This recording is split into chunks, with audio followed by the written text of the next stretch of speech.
Alors il faut bien lire cette délibération pour comprendre qu'en fait, il n'y en aura pas de tarification incitative.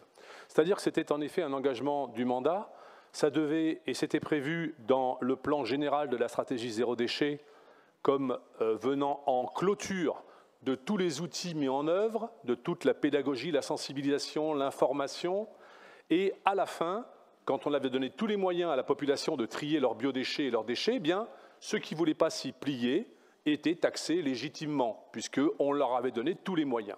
À l'heure actuelle, on n'a donné aucun moyen, vous le savez. En 1er janvier 2024, on devait équiper toute la population de la métropole en tri des biodéchets. Eh bien, ce n'est pas le cas, on n'y est pas. On fait semblant, encore une fois, puisqu'on a misé sur un incinérateur qui a besoin d'un tonnage. Donc, on ne l'a pas mis en place. Et l'engagement de mandat de Michaël Delafosse, qui était la mise en place d'une tarification incitative, je l'ai entendu souvent en tant que vice-président, c'était pour ce mandat, bien sûr. Or, si vous lisez simplement la fin de la délibération, vous allez comprendre que l'année 2027 permettra d'assurer un rodage, une comptabilisation des tonnages.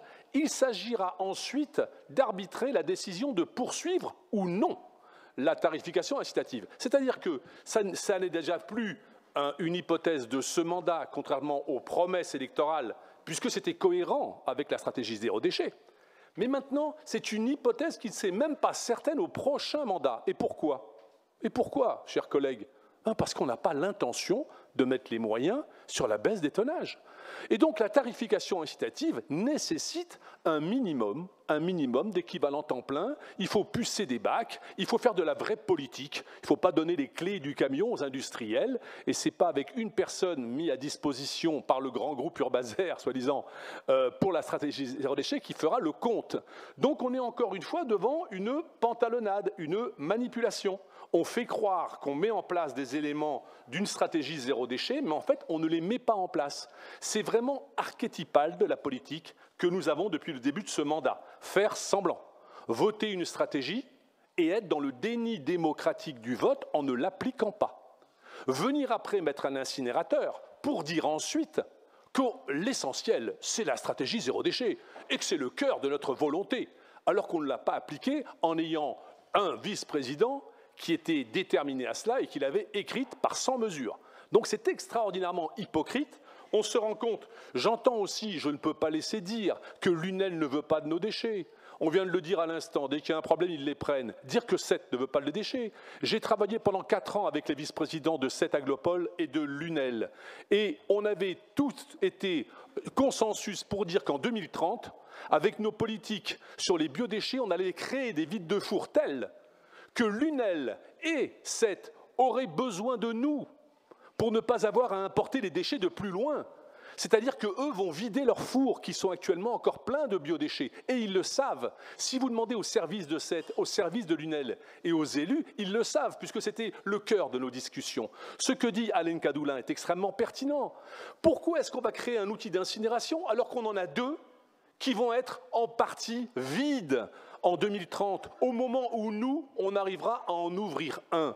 Ce qu'il faut comprendre, mes chers collègues, c'est qu'en faisant un incinérateur, comme si on gérait nos déchets à notre échelle, ce qui n'est pas pertinent.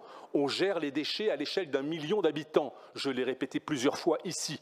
Et donc avec SET et l'UNEL, en faisant un incinérateur, on flingue non seulement notre stratégie zéro déchet, mais celle de nos voisins.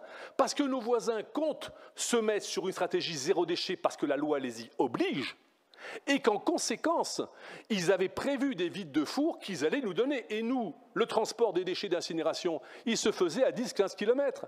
Et on n'aurait plus attendu les arguments des industriels pour nous dire qu'on fait 40 fois le tour de la Terre.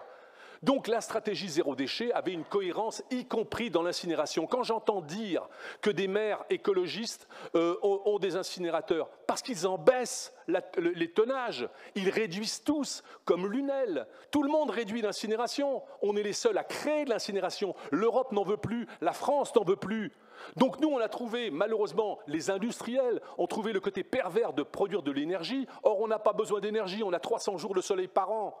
On a besoin de faire du solaire, on a besoin d'isoler les logements, pas de faire de la chaleur. Vous avez l'impression qu'on a besoin de faire de la chaleur actuellement à Montpellier. Donc il faut être raisonnable. On aura un prix en plus de l'énergie qui sera 10 fois celui des énergies fossiles, tout en ayant les conséquences funestes pour la santé. Monsieur Vasquez.